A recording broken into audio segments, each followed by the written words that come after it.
Hello everyone, it's me again, Donsky Bahiros. Sa araw na ito, tayo magbibigay ng kaunting kaalaman.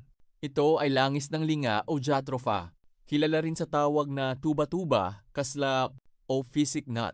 Ang mga dahon nito ay malapad, hugis palad na may mga gilid na parang ngipin, at madalas itong tumutubo bilang palumpong o maliit na puno sa mga bakuran at gubat dito sa Pilipinas.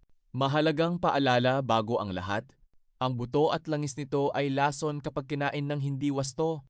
Nagdudulot ito ng matinding pagsusuka, pagtatae at pagkasira ng tiyan.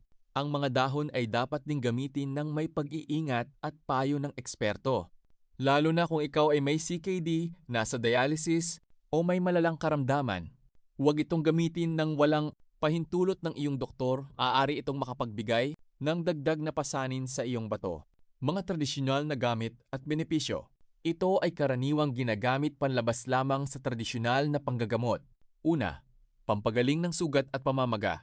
Ang pinainit na dahon ay ipinapangpisil sa mga namamagang kasukasuan, sakit ng kalamnan o pasa para mabawasan ang kirot. Pangalawa, pangalis ng kati at balat na sakit. Ang katas ng dahon ay ipinapahid sa mga sugat na hindi natutuyo, kagat ng insekto o balat na may kati at pantal. Pangatlo, pangmainit at pampakalma. Ang pinakuluang dahon ay ginagamit na pambabad o ipinapangpisil sa likod at tiyan para maibsan ang pananakit at pakiramdam na malamig ang katawan. Pang-apat, iba pang gamit. Ang langis nito ay ginagamit bilang panggatong o pampadulas at hindi inirerekomenda na inumin.